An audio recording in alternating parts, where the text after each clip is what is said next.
مسلمانوں کو حمیت غیرت دلائی جائے، وہ اشعار جن میں کفر کا مقابلہ کیا جائے اور کفر کی حقیقت کو آشکار کیا جائے، اور وہ اشعار جن میں محمد الرسول اللہ صلی اللہ علیہ وآلہ وسلم کی نعت بیان کی جائے۔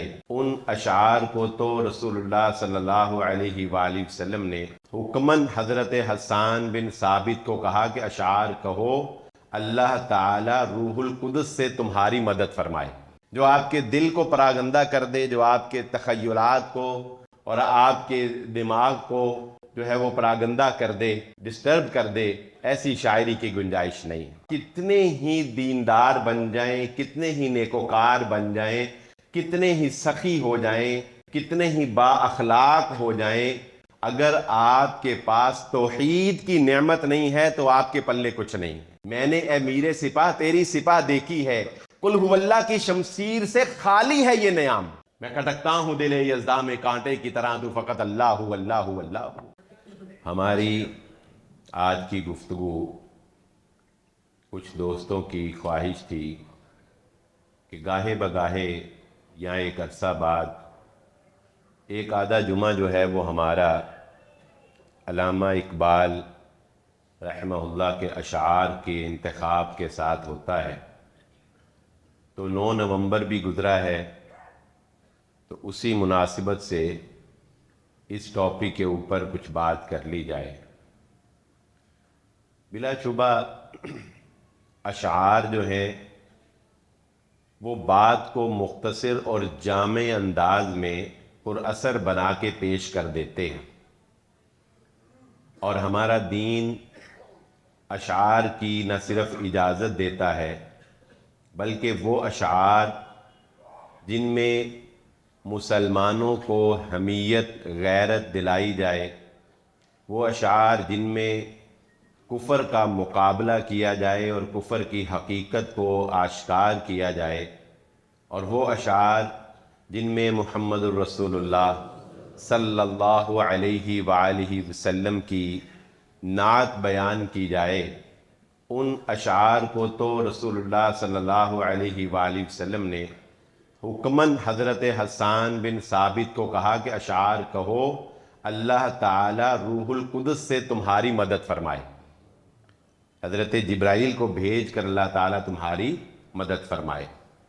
تو یہ بھی ایک خاص چیپٹر ہے، لیکن اس کی آڑ میں قطعاً اس بات کی اجازت نہیں ہے کہ بیہودہ شاعری جو ہے اس کو بھی اپنایا جائے۔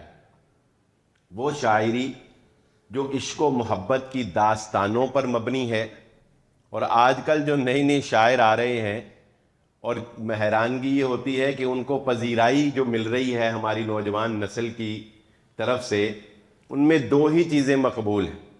ایک طنز و مزاح اور جغت بازی کی جو شاعری ہے وہ، اور دوسرا جو عشق و محبت کی داستان، اور تمہیں اگر اس کے گھر کا رستہ نہیں پتا تو تمہیں کچھ بھی نہیں پتا، اور اس طرح کی جو فضول اور نہ کوئی اس کے اندر معنی، نہ مطالب، نہ الفاظ، صرف کیا ہے کہ عشق و محبت کی داستان جو ہے اس میں بیان کی جاتی ہے، یہ شاعری جو ہے یہ اب پروان چڑھ رہی ہے۔ یاد رکھیے ایسی شاعری کی قطعاً دین اسلام میں اجازت نہیں ہے، جو آپ کے دل کو پراگندہ کر دے، جو آپ کے تخیلات کو اور آپ کے دماغ کو جو ہے وہ پراگندہ کر دے، ڈسٹرب کر دے، ایسی شاعری کی گنجائش نہیں ہے۔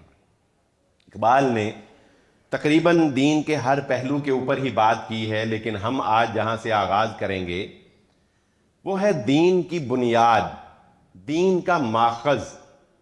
اگر یہ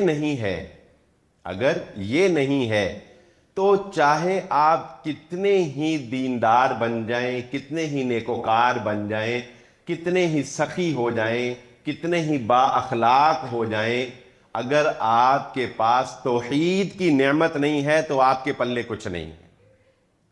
اگر آپ غیروں سے مانگتے ہیں، اگر آپ کی امیدیں غیروں سے وابستہ ہے، اگر زمین مردہ میں پڑے ہوئے لاش سے آپ یہ امید رکھتے ہیں کہ وہ آپ کی بگڑی ہوئی باتوں کو، آپ کے بگڑے ہوئے کاروبار کو سنوار دے گا، وہ آنے والے طوفان کو روک دے گا، وہ برستی بارش کو روک سکتا ہے، وہ کڑکتی بجلی کو روک سکتا ہے، اگر اللہ کے علاوہ آپ مال کے بارے میں یہ گمان رکھتے ہیں کہ مال آپ کو صحت، تندرستی، عافیت دے سکتا ہے، اگر آپ اللہ کے علاوہ کسی اور کے بارے میں یقین رکھتے ہیں کہ وہ جنگ میں آپ کو فتح دے سکتا ہے اور دشمن سے برسنے والے بمبوں کو وہ اپنے چادروں میں لپیٹ کے روک سکتا ہے، اور اگر آپ یہ سمجھتے ہیں کہ اولاد اللہ کے علاوہ کسی اور کے آستانے پر چڑھاوا چڑھانے سے بھی مل سکتی ہے، تو یاد رکھ لیجئے آپ کتنے ہی اچھے کیوں نہ ہوں،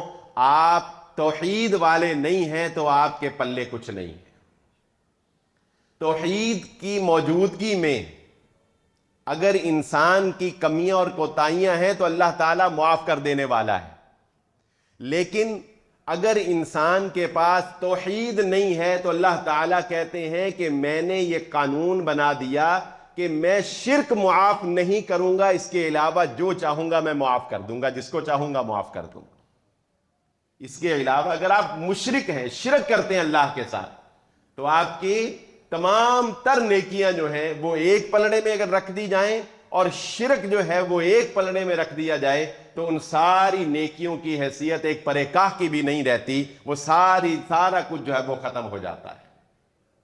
کیا کافروں میں آپ کے خیال میں سارے ہی ظالم ہوتے ہیں؟ کیا کافروں میں نیکوکار نہیں ہوتے؟ کیا کافروں میں خیر خواہ نہیں ہوتے، سخی نہیں ہوتے؟ ہوتے ہیں، لیکن جن کے پاس لا الہ الا اللہ محمد رسول اللہ کی نعمت نہیں ہے ان کے پاس کچھ نہیں ہے۔ اقبال نے کہا زندہ قوت تھی جہاں میں یہی توحید کبھی، آج کیا ہے فقط ایک مسئلہ علم کلام۔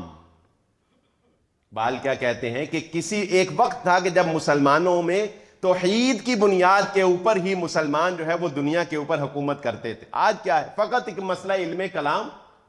یہ علم کلام کی بحثیں کہ اللہ تعالیٰ کی ذات اور اللہ کی صفات یہ حادث ہے، ہمیشہ سے ہے، ہمیشہ رہے گی، یہ ختم ہو جائے گی، اس کی صفات اس کے ساتھ جڑی ہوئی ہیں یا نہیں جڑی ہوئی ہیں، اس طرح کی وہ بحثیں جو علم کلام میں اب تو ان کا سلسلہ کم ہو گیا، لیکن جس وقت یہ شاعری کی جا رہی تھی اس وقت علماء کے درمیان یہ بحثیں بہت زیادہ تھیں، لیکن ہم اس طرف نہیں جاتے، وہ مزید ذہن کو خراب کرنے والی۔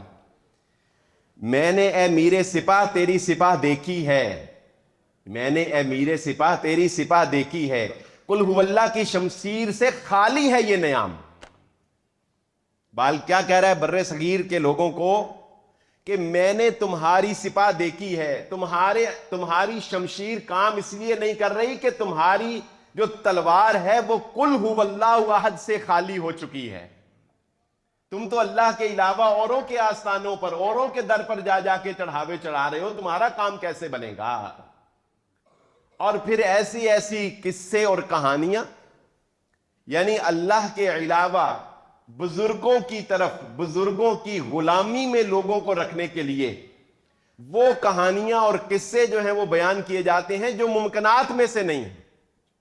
اور اگر کوئی پوچھنے والا گستاخ پوچھ ہی لے کہ حضرت یہ جتنی کہانیاں قصے آپ سنا رہے ہیں کہ وہ مینار سے کیچ کر لیا، وہ قبر میں دھوبی کا نام لے کے بخشش ہو گئی، وہ دیوار کے ادھر بھی دیکھ لیا، وہ ایسے بھی ہو گیا، وہ ان کے اختیار میں زندگی اور موت بھی تھی، مار بھی دیتے تھے، جو سلام لے لیتا تھا اسے موت نہیں آتی تھی، تو حضور والا یہ سلسلہ آج بھی تو کوئی ایسا ولی کامل دکھائیے جو آج بھی تو کچھ کر کے دکھا سکے نا۔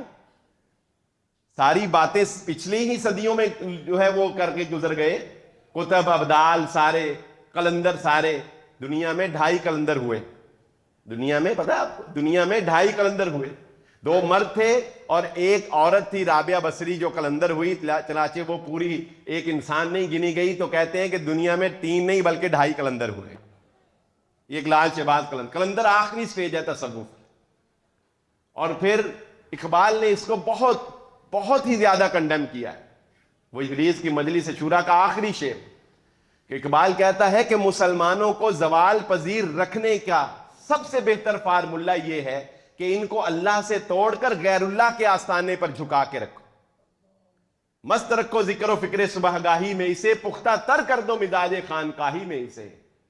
اب تو خانقاہی نظام کم ہو گیا، ایک وقت یہ بھی تھا بر صغیر میں جب خانقاہی نظام تھا، اور وہ خانقاہی نظام پتہ ہے کیا تھا؟ ابھی بھی ہے، ابھی ختم نہیں ہوا، ابھی بھی ہے کیا کہ چھوڑو سب کچھ، اگر تم دنیا سے بیزار ہو، دنیا میں دل نہیں لگ رہا تو آؤ، ایک حجرہ ہم نے بنایا ہوا ہے، اس حجرے میں بیٹھو اور بیٹھ کر اللہ اللہ اللہ اللہ کرتے رہو۔ میں کھٹکتا ہوں دل یزداں میں کانٹے کی طرح، تو فقط اللہ اللہ اللہ۔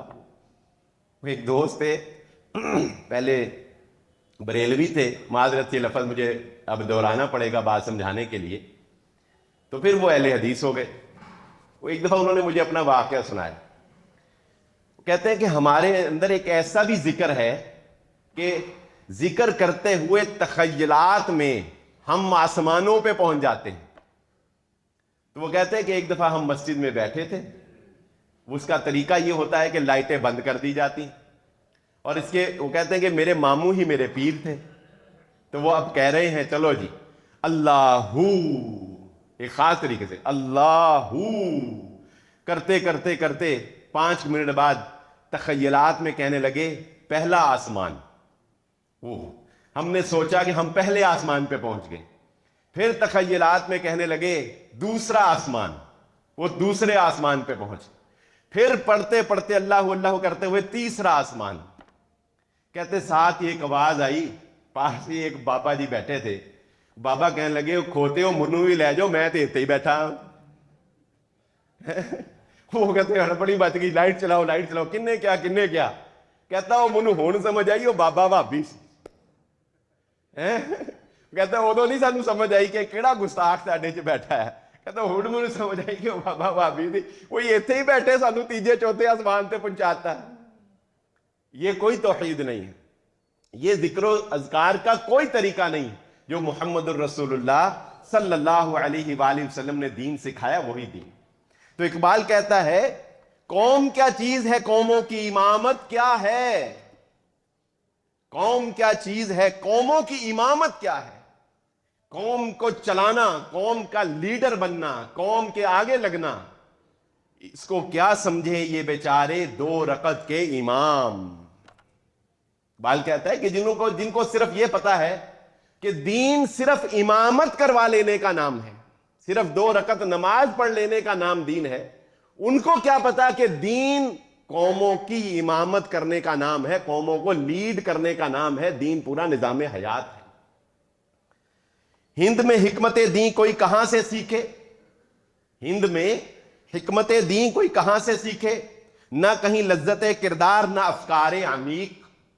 اقبال کہتا ہے کہ کسی بندے کے اندر کردار نام کی کوئی چیز ہے ہی نہیں، اور کسی بندے میں سوچنے کی وہ صلاحیت ہے ہی نہیں ہے کہ کوئی آفاقی سوچ رکھتا ہو، کوئی عالمی سوچ، انٹرنیشنل لیول کی کوئی سوچ وہ کسی میں نہیں ہے۔ ہند کے اندر، انسان کے اندر، بیچارے کے اندر حکمت کہاں سے آئے گی؟ دین کی حکمت۔ حلقہ شوق میں وہ جرت اندیشہ کہاں؟ یہ بہت پیارا شعر ہے اقبال کا، غور سے سنیے۔ حلقہ شوق میں وہ جرت اندیشہ کہاں؟ محکومی و تقلید و زوال تحقیق۔ اقبال کیا کہتا ہے کہ انسان کے اندر وہ جرت پیدا ہو ہی نہیں سکتی کہ اس کے اندر عالم کو پڑھنے کا، عالم کو سرنگو کرنے کا شوق پیدا ہو۔ اس کے اندر یہ جستجو پیدا ہی نہیں ہو سکتی کہ وہ کچھ بڑا کر کے دکھائے، وہ کچھ آگے کر کے دکھائے، یہ جستجو پیدا ہو ہی نہیں سکتی۔ کیوں؟ محکومی و تقلید و زوال تحقیق، اس لیے کہ تقلید کے شکنجے میں مذہبی طبقے نے لوگوں کو ایسے جکڑا ہوا ہے کہ ان کی سوچ و افکار کو اس سے آگے سوچنے کی اجازت ہی نہیں۔ محمد صدیق بخاری ایک رائٹر ہے، انہوں نے اپنی ایک تحریر میں یہ واقعہ لکھا۔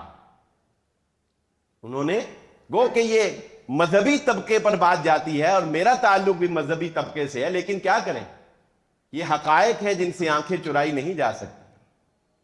وہ کہتے ہیں کہ ایک مدرسے کے اندر ایک سوال آیا کہ اس مسئلے کے بارے میں بتائیے فقہا کیا کہتے ہیں اور اس مسئلے کے بارے میں کیا تحقیق ہے۔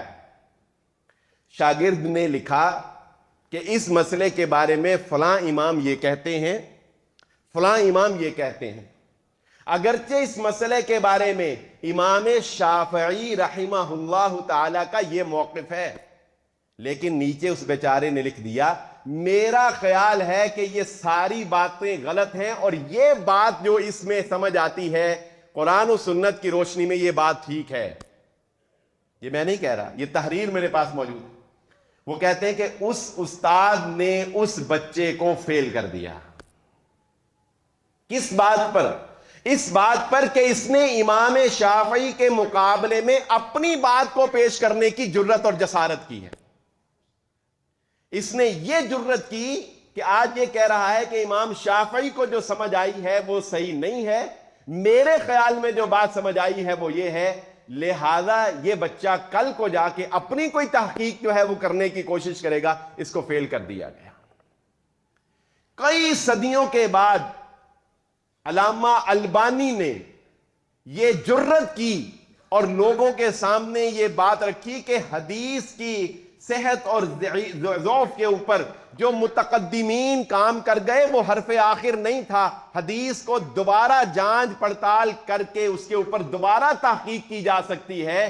تو 19ویں دہائی کے اندر، 1980 کے بعد کی دہائی کے اندر لوگوں کو یہ شعور آیا کہ ہاں ہم وہ تقلید کا دروازہ توڑیں اور کوشش کریں حدیث میں نئی تحقیق بھی ہو سکتی۔ اقبال کہتا ہے کیسے لوگ نیا سوچیں گے، لوگوں کی امامت کروانے کا لوگ کیا سوچیں گے، ان کی گردنوں کے اندر، ان کے دماغوں کے اوپر جو تقلید کا ایک خول چڑھا دیا گیا ہے اس نے ان کو سوچنے سمجھنے کی صلاحیتوں سے ختم کر دیا۔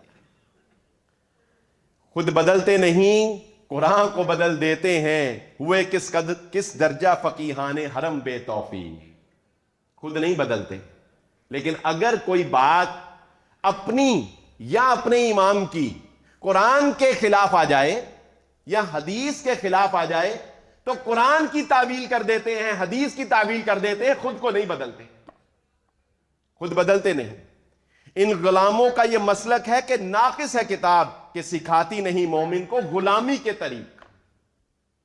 اقبال کہتا ہے کہ اے مسلمانان ہند، تمہیں غلام ان مقلد رکھنے والوں نے بنایا ہوا ہے، تمہیں انگریز کا غلام انہوں نے بنا رکھا ہے جو یہ کہتے ہیں کہ یہ کتاب ہی درست نہیں ہے، جو مسلمانان ہند کو غلامی نہیں سکھاتی ہے، یہ غلامی کے پرستار تمہیں غلام بنائے ہوئے ہیں۔ ملا کو ہے ہند میں سجدے کی اجازت، ناداں یہ سمجھتا ہے کہ اسلام ہے آزاد۔ اور وہ تو پرانا دور تھا۔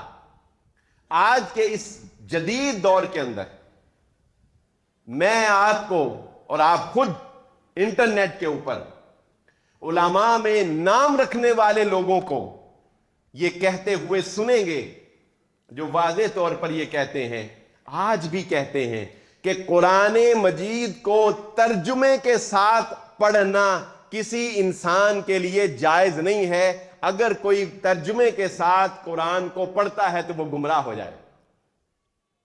پھر پوچھنے والوں نے پوچھا کہ حضور والا پھر ترجمے کیے کیوں؟ اگر اپنی ہی اجارہ داری رکھنی تھی قرآن پر تو پھر ترجمے کیے کیوں؟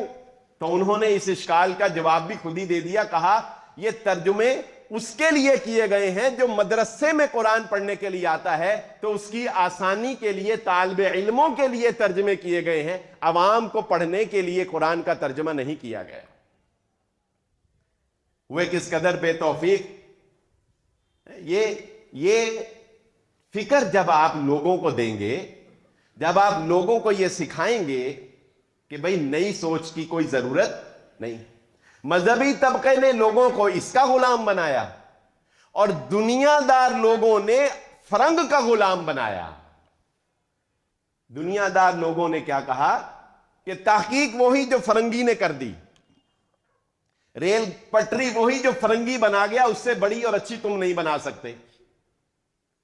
سوچ وہی سائنس کی حرف آخر ہے جو اس نے بن دی، اب تمہیں اس سے آگے سوچنے کا اختیار نہیں ہے۔ لہذا اس پورے ٹکڑے کا جو درد مندانہ اپیل ہے اقبال کی وہ یہی ہے کہ ان خوابوں کی دنیا سے نکلو، اس غلامی کے طوق کو گلے سے اتارو۔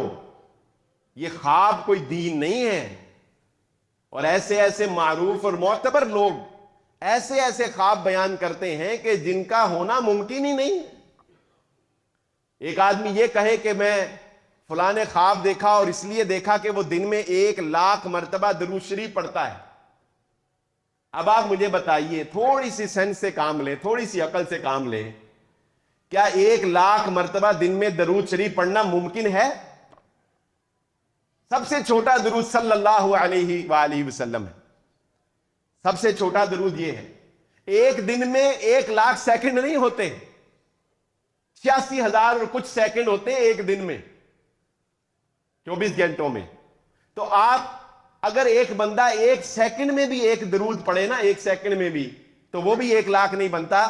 نمازیں کب پڑھے گا، اپنا کام کاج کب کرے گا، حاجت کب پوری کرے گا، سوئے گا کب، جاگے گا کب؟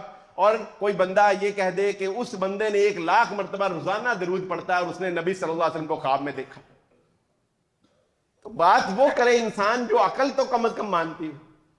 اور پھر کیا اللہ کے نبی صلی اللہ علیہ وآلہ وسلم نے کوئی ایسا وظیفہ بتایا ہے جس میں لاکھوں کی تعداد ہو؟ زیادہ سے زیادہ وظیفہ جو نبی صلی اللہ علیہ وسلم نے بتایا وہ 100 کا ہے، 100 سے اوپر کی گنتی نہیں آپ کو ملے گی۔ 100 مرتبہ پڑھنا، نبی صلی اللہ علیہ وسلم روزانہ 100 مرتبہ استغفار کرتے۔ تو اقبال کہہ رہے ہیں کہ یہ شرک و بدعات، یہ غلامی، یہ تقلید، یہ خوابوں کی دنیا، یہ مذہبی طبقے کی اجارہ داری، اس سے باہر آؤ۔ لیکن اس کا ایک نیگیٹو پہلو بھی ہے۔ ہمارے استاد محترم ارشاد اللہ قصری صاحب حافظ اللہ تعالی، وہ ایک دفعہ اسی طرح طلبہ کو خطاب کر رہے تھے، تو وہ کہنے لگے کہ بھائی ہم نے آپ کو یہ کہا تھا کہ تقلید نہیں کرنی، ہم نے آپ کو یہ کہا تھا کہ تقلید نہیں کرنی، پر اے نہیں سی کیا کہ علماء دی عزت بھی نہیں کرنی۔ وہ کہتے ہیں کہ آپ بیٹھے ہو نا، بیٹھے ہو 2-4 بندے پاس بیٹھے ہو، تو کوئی مسئلہ پوچھ لے نا تو آپ کو بولنے کی ضرورت نہیں، نال دے سجے کھبے والے آپ ہی دس دیں گے بھائی اے والا مسئلہ ہے۔ وہ رات میں گیا ایک نکاح پڑھانے، شغل کی بات ہے، چلے آپ کو ویسے ہی مزاحن سنا دیتا ہوں، بات آئی ہے۔ تو ایک نکاح پڑھانے گیا، تو میرے ساتھ امام مسجد ہے ہمارے ساتھ، میں نے ان کو کہا آپ بھی ساتھ چلیں، رجسٹر فل کر دیں گے۔ تو جب نکاح کو پڑھا کے آ کے بیٹھ گئے، وہ 15 کے منٹ گزر گئے، تو وہ مجھے کہتے ہیں شیخ صاحب انہوں نے نکاح کی فیس نہیں دینی۔ میں کہا گھر صاحب تسی میرے نال آئے ہو، تو پلے ہو 2,000 دے کے جانا بیٹا، تسی فیس دی گل کر۔ کہتے جی وہ ہماری مسجد کے ساتھ ادھر خطیب ہے، ان کو 15,000 روپیہ دیتا ہے۔ میں کہا وہ بریلویاں دے خطیب نے، میں وہابیاں دا خطیب۔ میں کیا فرق سمجھ لوں؟ تو بات سمجھے، تقلید بہرحال وہ انسان کو لاغر اور جمود کا شکار بنا دیتی ہے۔ تقلید نہیں کرنی، لیکن اس کا مطلب یہ نہیں ہے کہ عزت بھی نہیں کرنی۔ گلا جفائے وفا نما کہ حرم کو اہل حرم سے ہے، کسی بت کدے میں بیاں کروں تو کہے صنم بھی ہری ہری۔ اقبال کہتا ہے کہ گلا جفائے وفا نما حرم کو اہل حرم سے ہے، بیت اللہ کو اپنے ارد گرد طواف کرنے والوں سے اور اپنے متولیوں سے یہ بہت بڑا گلہ ہے کہ تم صرف بیت اللہ سے محبت کا اظہار کرتے ہو، تمہارے اندر وفاداری ہے نہیں۔ گلا جفائے وفا نما حرم کو اہل حرم سے، تم وفا کی نمائش کرتے ہو، سونے کی چادر بن کے تار کے ساتھ اس کو بن کے اس کا غلاف چڑھاتے ہو، بیت اللہ کا دروازہ سونے کا لگاتے ہو، مہنگے مہنگے حج کرتے ہو، مہنگے مہنگے عمرہ کرتے ہو، کروڑ کروڑ روپے کا عمرہ کر رہے ہو۔ کہنے کو تم کیا ہو کہ دیکھو ہماری بیت اللہ سے محبت دیکھو، بیت اللہ کا پتھر دیکھو، بیت اللہ کے ستون دیکھو، بیت اللہ کے دروازے دیکھو، بیت اللہ کی ہماری خدمت دیکھو۔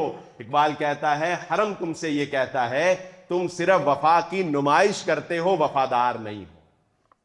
یہ لمبی نظم ہے لیکن ہمارے پاس وقت اجازت نہیں دیتا، اس کا ایک شعر آپ کے سامنے رکھا۔ شاعر بھی ہیں پیدا، علماء بھی، حکماء بھی، خالی نہیں قوموں کی غلامی کا زمانہ۔ مقصد ہے ان اللہ کے بندوں کا مگر ایک، ہر ایک ہے گو شرع معانی میں یگانہ۔ بہتر ہے کہ شیروں کو سکھا دے رمے آہو، باقی نہ رہے شیر کی شیری کا فسانہ۔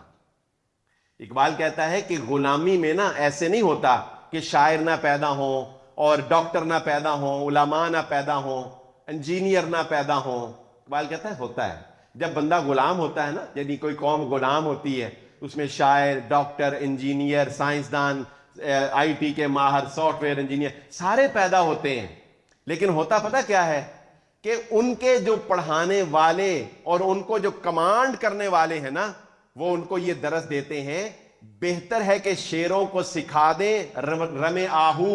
رمے آہو کہتے ہیں گیدڑ کا ڈر کے بھاگنا، کہ شیروں کو گیدڑ بنا کے رکھا جائے، باقی نہ رہے شیر کی شیری کا فسانہ۔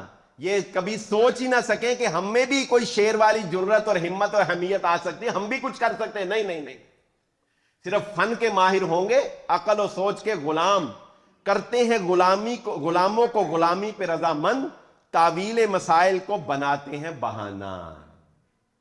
مسائل میں ہیر پھیر کر کے، باتوں میں ہیر پھیر کر کے تمہیں یہ غلام بنا کے رکھیں گے، جتنے بھی تمہارے اوپر بیٹھے ہوئے لوگ ہیں۔